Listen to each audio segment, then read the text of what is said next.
칭찬과 격려의 말. 그래서 오늘은 이 과부의 헌금보다는 그 과부를 칭찬하시는 예수님, 그 예수님의 칭찬, 격려, 거기에 좀 초점을 맞춰서 말씀을 증거하려고 합니다. 우리 옆 사람 한번 이렇게 보시면서 칭찬의 말을 한번 해보세요. 칭찬. 한마디만 한번 칭찬해 보세요. 예? 어찌 그리 잘생기셨습니까? 어찌 그리 아름다우십니까? 칭찬을 들으면 어때요? 기분이 좋죠? 기분이 굉장히 좋습니다. 제가 이제 고등학교 때인데 제가 이제 그 키가 좀 이렇게 아담하죠. 제가 키가 아담한데 한 1번에서 3번을 벗어난 적이 없습니다. 제가. 예? 근데 키 순서대로하는데 저희 집 사람은 저 뒤에서 3번을 벗어난 적이 없어요. 앞에서 뒤에서 3번이 만나서 결혼을 했는데 불가능한 일인데 이게 가능해졌잖아요. 근데 이제 그 고등학교 때인데 학교를 갔다 오는데 어떤 아저씨가 이렇게 지나가시다가 모르는 사람이에요. 저를 이렇게 보고 지나가시더니 야, 그놈 잘생겼다 그러는 거예요. 그놈 잘생겼다. 그 말을 딱 들으니까 그게 굉장히 위로가 되더라고요. 야, 그놈 잘생겼다. 그때가 17살 때인가 그런데 그 이후로부터 지금 43년 동안 저는 제 얼굴에 대해서 열등의식을 느껴본 적이 없습니다. 내가 제일 잘생긴 줄 알고 살고 있어요. 자부심이 계속. 야, 그럼 잘생겼다. 그 소리가 지금도 귀에 쟁쟁해요. 모르는 사람인데. 예? 야, 그럼 잘생겼다. 여러분도 다시 한번 인사하겠습니다. 어찌 그리 이쁘십니까? 어찌 그리 잘생기셨습니까? 그러면 아마 성형외과가 망할 거예요. 이제 또 하나는 제가 이제 데이트를 하는데 저희 집사람하고 이제 이렇게 데이트를 하는데 제 후배 여학생 하나가 제가 없는 줄 알고 이제 저 뒤에 있었는데 물어보더라고. 창모 오빠가 어디가 이렇게 좋으세요? 그러니까 우리 집사람이 하는 말이 제가 있는지도 모르고 마음이 크지요 그러더라고. 마음이 크지요. 그러니까 뒤에서 들었잖아요. 이게 굉장한 이 칭찬이잖아요. 제 사랑하는 사람이 저를 칭찬해 주는데 그래서 그때부터 진짜 마음이 큰 사람이다. 그때도 원래 컸지만 마음이 큰 사람이 돼야 되겠다. 그렇게 생각을 하고 나는 마음이 큰 사람이 돼야지. 태평양 같은 사람이 돼야지. 그렇게 하고 지금까지 살아오고 있습니다. 잘 되는지는 모르지만은 그 칭찬이 지금까지 그게 격려가 돼요. 스티븐 기즈라고 하는 사람이 쓴 습관의 재발견이라는 책이 있습니다. 습관의 재발견. 좋은 행동을 습관으로 만들려면 처음에 아주 작은 행동을 할 계획을 세우라는 거예요. 내일부터 운동해야지. 그래서 내일부터 10,000보 걸어야지. 팔굽혀펴기 100개씩 해야지. 이런 계획을 세워놓으면은 그 다음날 되면 하기가 귀찮잖아요. 10,000보 하려면 2시간 걸어야 되고, 팔굽혀펴기 100개 하려면 그러면 생전 맨날 계획만 세고 못하는 거야. 그래서 이 사람이 뭐라 그랬냐면은 진짜 건강하게 살고 싶으면 매일 팔굽혀펴기 하루에 1개 하는 계획을 세우라는 거예요. 맨 처음에. 그럼 1개는 하잖아요. 누구나. 그죠? 이거 1개. 이거 1개 못해. 계획 세워서 해야지. 그럼 이제 1개 하다 보면 그게 10개가 되고 20개가 되고 그렇게 된다는 거죠. 그래서 매일 운동하는 것이 습관이 되게 하기 위해서는 제일 먼저 하루에 팔굽혀펴기 1개를 시작하라고 이야기합니다. 유명한 말이에요. 유명한 말. 지킬 수 있는. 팔굽혀펴기 1개를 해라. 팔굽혀펴기 1개는 어렵지 않습니다. 누구나 포기하지 않고 쉽게 할 수 있어요. 그러나 이 하루 팔굽혀펴기 1개가 자기의 건강과 신체를 바꾸어 놓을 수 있습니다. 자, 제가 이제 운동하는 습관이 아니라 우리 말 습관에 대해서 좀 얘기하려고 해요. 말 습관. 우리의 입술이 오늘부터 칭찬과 격려의 말을 하는 입술로 습관이 되기를 바랍니다. 내일부터는 정말 오늘 설교를 듣고 다른 사람을 칭찬해야지, 격려해야지, 그런 말을 해야지. 뒤에서 비방하고 저주하고 상처가 되는 말을 하고 아프게 하고 그런 건 하지 말아야지. 이게 결심을 했어요. 그럼 내일부터 실천을 해야 되잖아요. 그래서 여러분 이제 실천하는데 만나는 한 사람에게 아무거나 하나 칭찬을 해야 되겠다. 그리고 실천 한번 해보세요. 그럼 진짜 칭찬하는 사람이 돼요. 아무거나 하나 칭찬. 아까 뭐라고 칭찬하셨어요? 우리 최 장로님 뭐라고 칭찬해 주셨습니까? 뭐라고 칭찬해 주셨어요? 이게 이제 칭찬하다 보면은 칭찬의 습관이 돼요. 어떤 분이 주부인데 글을 썼는데 자기 남편하고 아들놈도 그렇고 이 세탁기 옆에 이제 바구니가 있지 않습니까? 그럼 양말을 벗으면 그거 갖다 넣어야 되는데, 맨날 옆에다 떨어뜨려 놓는다는 거예요. 근데 어느 날 이제 남편이 이렇게 딱 보니까 양말을 벗더니 거기서 던지더래요. 이렇게 골로. 이렇게 남자들은 던집니다. 저도 우유 먹고 쓰레기통 저기 있으면 안 갖다 버려요. 우리 사람이 옆에서 딱 던져요. 근데 어느 날 이게 맨날 떨어지면 그냥 떨어뜨려 놓는 거예요. 남편이 더 이상 안 집어넣는 거예요. 근데 어느 날 던졌는데 들어갔어요. 들어가서 이 부인이 와 꼬리 칭찬을 해줘. 그 다음날부터 남편이 변했는데 던지긴 또 던진답니다. 던지는데 안 들어가면은 주워와가지고 다시 던진대. 들어갈 때까지 던진다는 거예요. 들어갈 때까지. 어떻게 보면 남자는 나이를 먹어도 애기예요. 애기. 칭찬. 예? 칭찬. 어떤 부부가 막 자동차 안에서 싸우고 막 그렇게 돌아오는데 집에 아파트 주차장에 들어가고 후진으로 탁 차를 세웠는데 한 번에 쫙. 그래가지고 아내가 칭찬해 줬답니다. 칭찬 한번 해주자. 운전 멋있는데 운전 너무 잘하는데 당신? 그랬더니 남편이 하는 말이 야 내가 후진으로 저 수원까지 다 갈 수 있어. 칭찬. 예? 작은 칭찬 하나를 우리가 시작하면은 내 입술이 자꾸 남을 비방하고 저주하는 데서 칭찬하는 것으로 습관이 될 수 있다는 거예요. 이렇게. 그래서 이 연구자들은 부정적인 습관을 버리는 것보다 긍정적인 습관이 들게 하는 것이 훨씬 쉽다고 말합니다.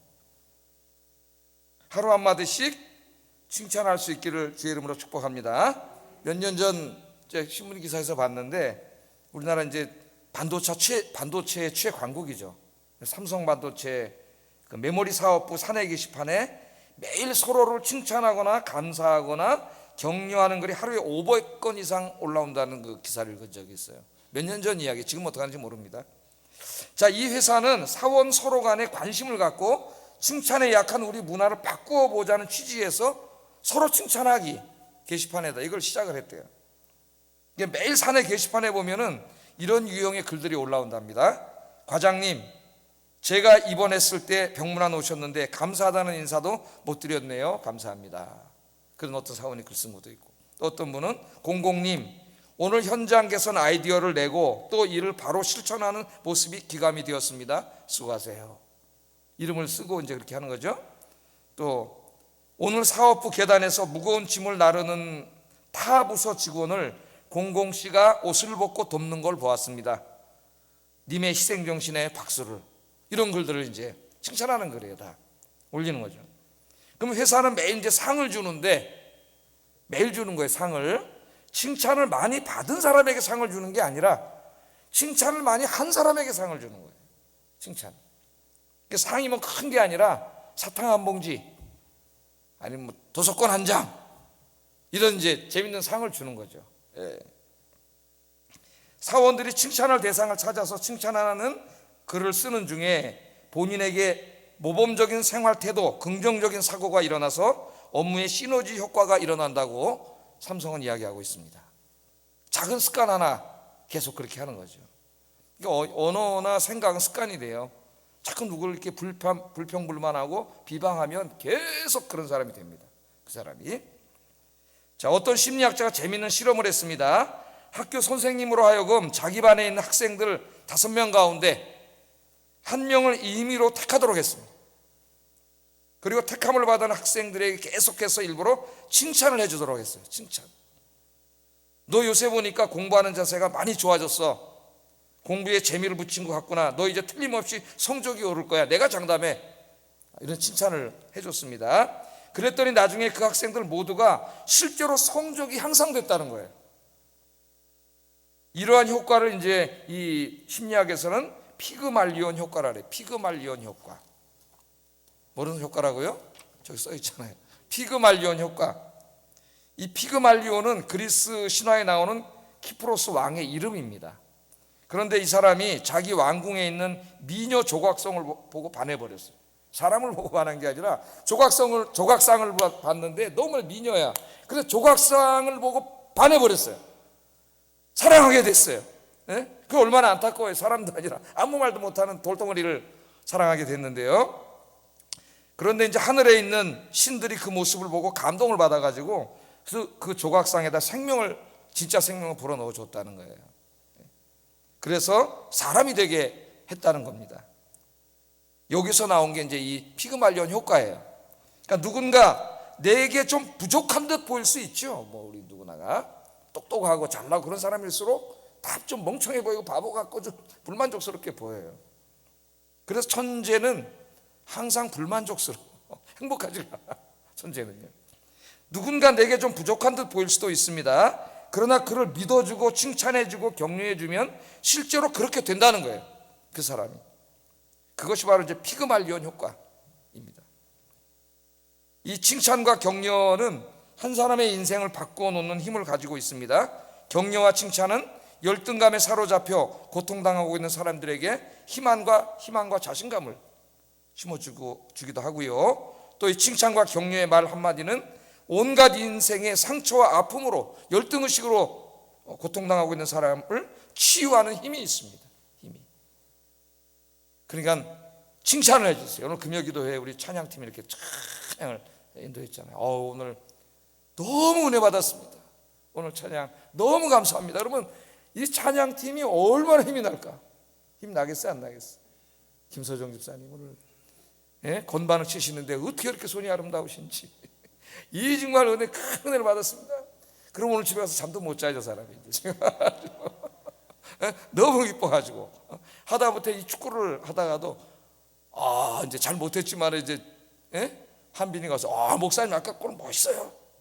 그럼 또 그게 굉장히 내가 또 축구를 잘하는 줄 알고 나이 60에 기분이 좋아져요. 인간이라는 게 작은 것 하나라도 그렇습니다. 자, 오늘 본문을 보세요. 본문의 주인공이 이제 한 사람 불쌍한 과부죠. 과부. 그는 외로운 여인이었고 가난한 여인이었습니다. 한이 많은 그런 사람이었어요.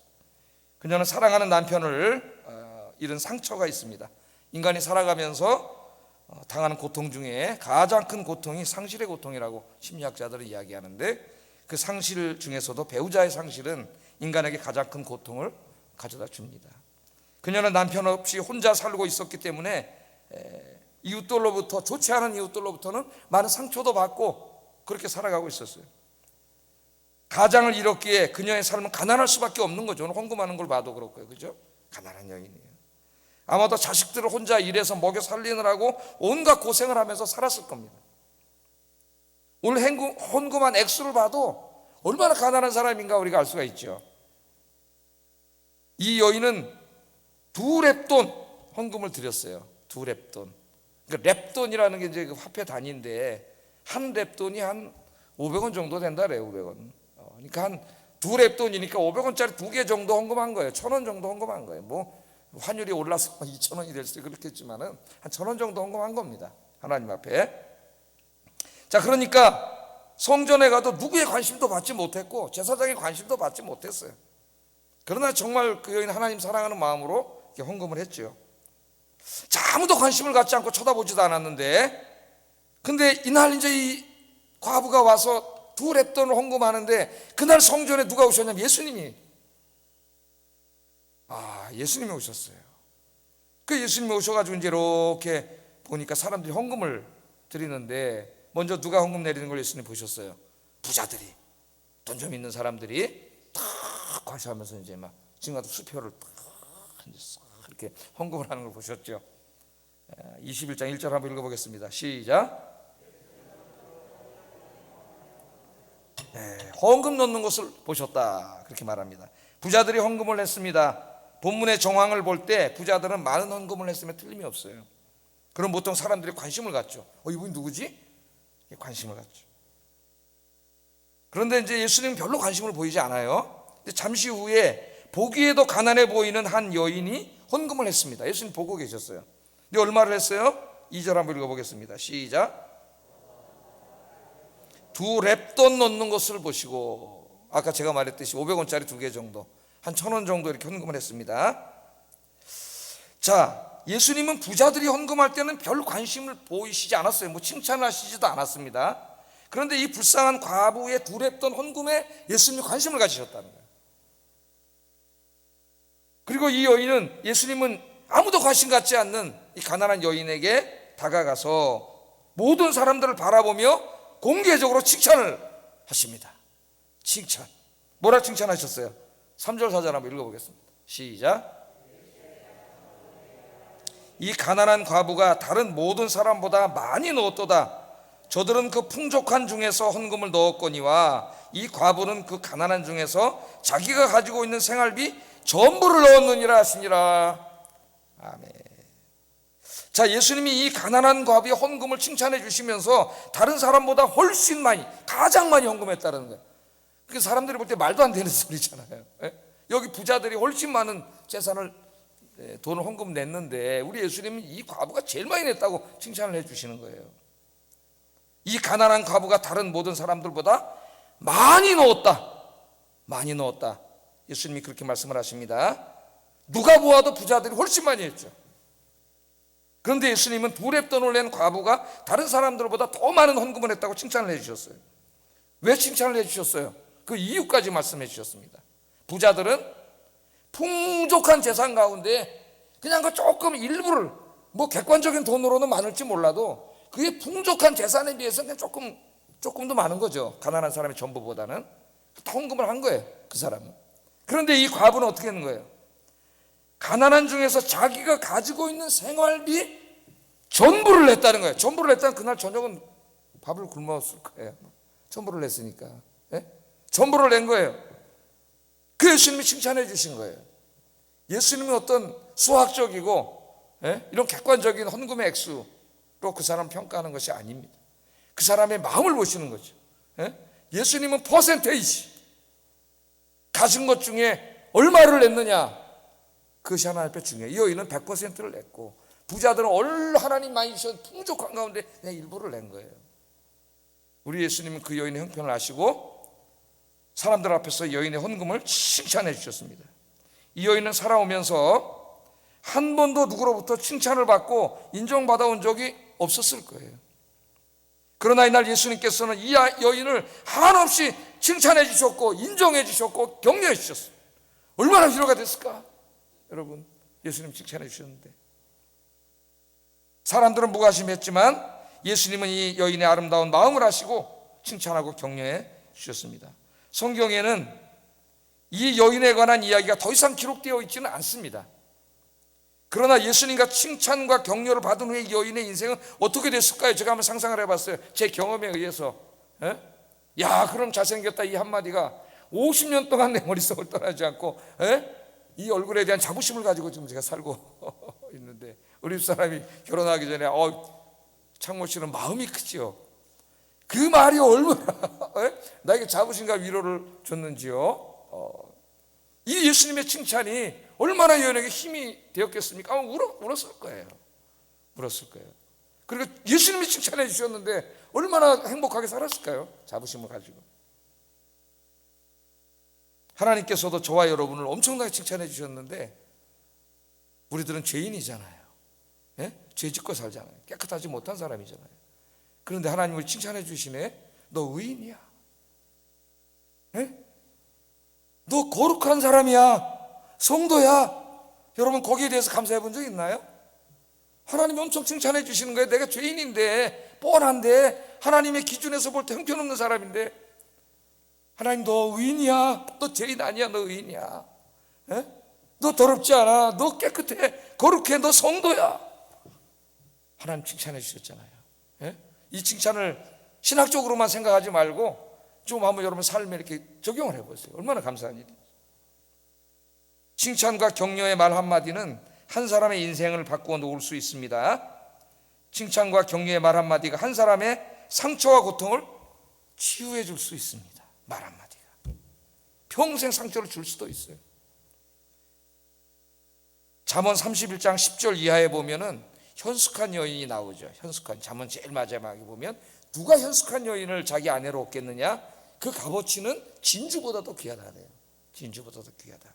그러면서 그 현숙한 여인에 대해서 쫙 칭찬을 하는 내용이 나옵니다. 한번 우리 여성들 한번 꼭 읽어보세요. 현숙한 여인에 대해서. 이 여인은 원래 현숙한 여인이에요. 그러니까 그런 여인을 얻는 사람은 그 값이 진주보다 귀하다 그랬죠. 그러나 그 여인이 더욱더 현숙한 여인이 될 수 있었던 것은 그 남편의 칭찬 때문이라는 게 나타나요. 성경에 보면 잠언 31장 28절 29절에 보면 그 현숙한 여인을 칭찬하다가 이런 말을 합니다. 그의 자식들은 일어나 감사하며, 그 다음에 그의 다음 말을 보세요.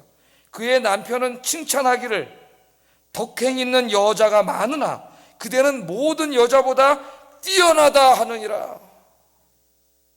우리 남편 여러분, 이렇게 아내들을 칭찬해 주시기를 주의 이름으로 축복합니다. 예? 그러면 지금도 현숙한 여인이지만은 더 현숙한 여인이 되는 거죠. 더 현숙한 여인. 예? 그 칭찬 한마디가 그 사람의 그 값어치를 확 높여놓는 거예요. 1984년 미국에서 이제 LA 올림픽이 열렸는데, 그때까지는 이제 서양 여자 선수들이 다이빙 같은 걸 다 금메달 따가고 그랬는데, 그때 이제 중국의 한 여자 선수가 다이빙해서 금메달을 땄습니다. 지금은 이제 뭐 중국 사람들 다이빙 제일 잘하죠, 지금은. 그때 인터뷰를 했는데 기자가 물어봐요. 당신은 동양 여자로 몸집도 아주 왜소한데 어쩌면 그렇게 부드러운 동작과 침착한 모습으로 그 높은 공중에서 아름답게 다이빙을 연출할 수 있었습니까? 그래 물어봐요. 그러니까 이 중국 선수가 이렇게 대답을 했습니다. 저는 어렸을 때부터 100m 경주를 좋아했습니다. 근데 경주에 나가면 자주 엎어지고 넘어졌습니다. 그래서 항상 거의 맨 뒤로 들어오던 제게 어머니는 늘 이렇게 이야기해 주셨죠. 사랑하는 딸아, 나는 내가 1등 하는 것보다 넘어졌다가 일어나는 모습이 더 아름다웠어. 나는 내가 일어나는 모습이 너무 아름다워 견딜 수가 없단다. 너는 아름다운 내 딸이야. 엄마 이렇게 얘기해 줬다는 거예요. 꼴등했는데, 예? 다이빙을 시작하면서 실수도 하고 사고도 났지만 그때마다 저희 어머니는 동일하게 말씀해 주셨습니다. 그런 어머니를 생각하면 다이빙 스탠드에서도 모든 두려움이 사라지고 마음이 편안해집니다. 그게 내 이 금메달의 비결입니다. 그렇게 인터뷰를 했어요. 제가 전도사로 섬길 때 아주 오래전 이야기입니다. 그러니까 30년도 더 된 이야기인데, 그때 한 장로님이 계셨어요. 장로님이. 근데 이제 그 아들이 제가 가르치던 고등부에 있었습니다. 그러니까 김영진 집사보다 2년 선배예요. 김영진 집사도 이제 그때 고등학교 1학년이고 이면 3학년이었는데 지금 이 친구가 50이 됐겠네. 와, 세월이 빠르네요. 50 됐겠네. 근데 이분이 이제 열심히 공부를 정말 열심히 하더라고요, 얘가. 근데 대학 입시에서 떨어졌어요. 떨어졌더니 이제 그 얼마나 낭망이 되겠습니까? 장로님 아버지로서. 근데 저한테 그렇게 얘기한, 전사님, 이제 아이들 기범이라는 아이였는데, 전사님, 우리 기범이 정말 열심히 공부했습니다. 제가 보기에도 정말 열심히 노력했어요. 근데 저를 닮아서 머리가 조금 이렇게 좋지 않습니다, IQ가. 그래서 안 됐습니다. 그런데 내년에는 꼭 붙을 겁니다. 저한테 이렇게 얘기를 하시는 거예요. 그때 제가 크게 감동을 받았어요. 야, 이렇게 훌륭한 아버지가 있구나. 예? 여러분들 부모님 훌륭한 엄마 아빠 되시기를 주의 이름으로 축복합니다. 뭐 저도 부족하지만은 정태기 교수가 쓴 상담학 책에 나오는 이야기입니다. 제가 이 글을 읽고 눈물이 나가지고 읽을 때마다 눈물이 나요. 정말로. 강원도 홍천이에요. 강원도 홍천의 어느 깊은 산골, 가난한 농부의 집에 영주라는 아이가 있었어요. 영주. 엄마는 영주가 철이 들기도 전에 돌아가셨습니다. 엄마가 없죠니까 초등학생 때. 아버지가 이제 재혼을 하셨어요. 실화예요, 실화. 네, 재혼을 하셨어요. 그런데 어느 날 아버지가 재혼을 하신 다음에 스스로 목숨을 끊으셨어요. 이런 기구한 운명이 어디 있겠습니까, 여러분? 이 영주는 지독한 가난 속에서 계모와 이복 형제들과 힘든 삶을 살 수밖에 없었어요. 그러나 영주는 날만 새면 학교로 달려갔습니다. 그렇지만 영주는 함께 놀아줄 친구도 없었고 왕따였다 그래요. 어느 늦은 오후에 영주는 아무도 없는 운동장을 가로질러 이제 혼자 이렇게 걷고 있었는데, 그때 누군가가 영주에게 다가와서 등을 이렇게 쓰다듬어 주면서 이렇게 꼭 안아주더라는 거예요. 누군가 이렇게 쳐다봤더니 365일 동안 한 번도 웃지 않아서 별명이 얼음 선생님, 담임 선생님이 얼음 선생님. 이 선생님이었는데 그 선생님이 자기를 어루만지면서 환하게 웃고 있더라는 겁니다. 예? 그러면서 이 담임 선생님이 영주에게 말씀을 이렇게 하셨대요. 영주야, 넌 보통 놈이 아니야. 예? 그래서 칭찬을 해주시더라는 거예요. 그리고 이제 며칠 후에 영주는 학급 일지를 들고 교무실을 이렇게 이제 들어가려고 하다가 교무실 안에서 들려오는 선생님, 담임 선생님의 굵직한 음성을 듣게 됩니다. 말을 잘하셔야 돼요, 여러분. 들을 수가 있어요, 아이들이. 그런데 이 선생님이 이렇게 말하는 거예요. 다른 선생님들한테, 선생님, 우리 반 영주 말이에요, 영주. 어린 녀석이 그 형편으로 사는 것만도 고단할 텐데, 공부하겠다고 열심히 학교에 나오는 걸 보면 기특하다 못해 대견하단 말이에요. 그래서 아이들을 가르치다가도 그 아이의 까만 눈동자만 마주치면 울컥 목이며 눈물이 나와요. 선생님들한테 자기를 칭찬하고 있는 소리를 들은 거야. 학급 일찍 가지고 이렇게 가다가 우연히 들은 거예요, 이 아이가. 영주는 담임 선생님이 자기를 칭찬하고 있는 소리를 들었습니다. 그래서 일지를 살짝 내려놓고 울면서 집으로 달려갔다 그래요. 울면서. 다음 날부터 이 영주에게 이상한 증세가 나타나기 시작했습니다. 굶어도 배가 고프지 않았대요. 친구들 앞에서도 부끄럽지 않았습니다. 당당해졌습니다. 주눅 들지 않았습니다. 영주는 열심히 공부했어요. 그날부터. 그래서 중고등학교 6년 동안 장학생으로 학교를 다녔습니다. 서울의 인류대학에 합격했습니다. 대학원까지 공부했습니다. 지금은 어느 대기업의 중견간부로 일하고 있다 그래요. 그날 그 선생님의 한마디의 격려와 칭찬이 이 아이의 인생을 바꾸는 거죠. 그날 만약 선생님이 흉을 보고 있었다면 어떻게 됐을까? 그 소리를 들었으면 이 아이는 그걸로 인생이 끝났을 거예요. 오늘 본문에 보면 예수님께서는 남편 잃고 가난 속에서 상처받으며 외롭게 살아왔던 한 여인에게 찾아가셔서 칭찬과 격려와 위로의 말씀을 하셨습니다. 그녀의 인생을 새롭게 만들어 주셨어요.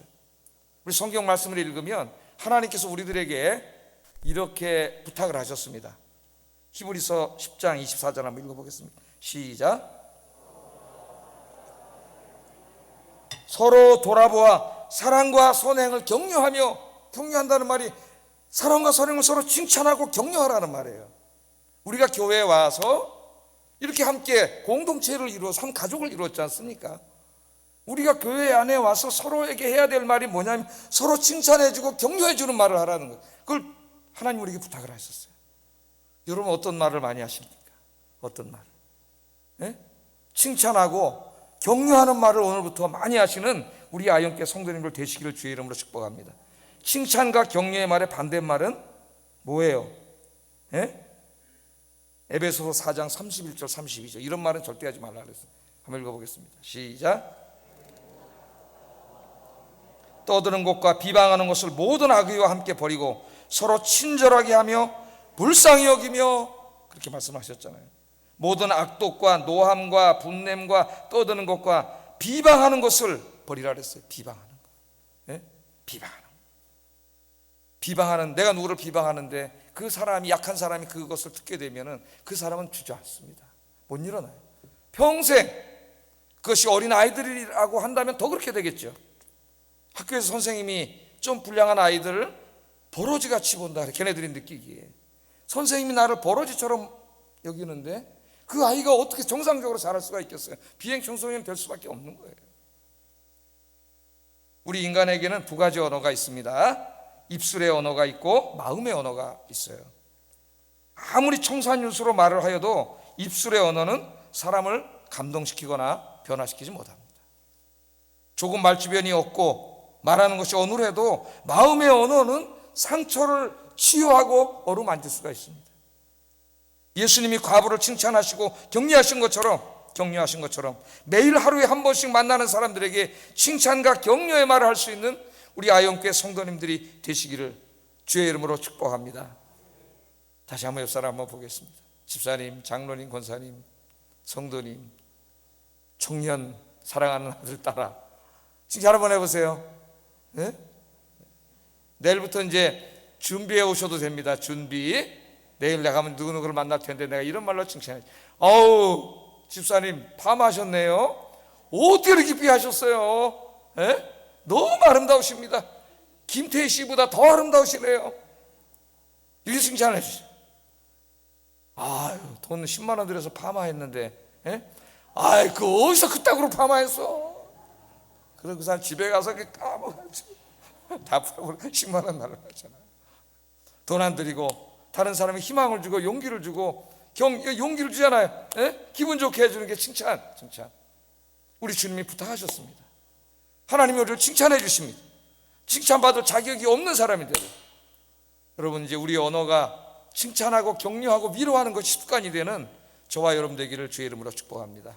기도하겠습니다. 우리 말씀을 기억하면서 우리 기도의 제목으로 삼겠습니다. 우리의 입술이 저주와 비방의 입술이 아니라 칭찬과 격려의 입술이 되게 하소서. 매일 내가 만나 함께 일하는 사람들을 예수님의 마음으로 칭찬하고 격려하게 하소서. 매일 하세요. 이제 매일 오늘부터 나의 입술을 통하여 다른 사람을 비방하고 저주하는 말을 절대로 하지 않게 하소서. 기도하겠습니다.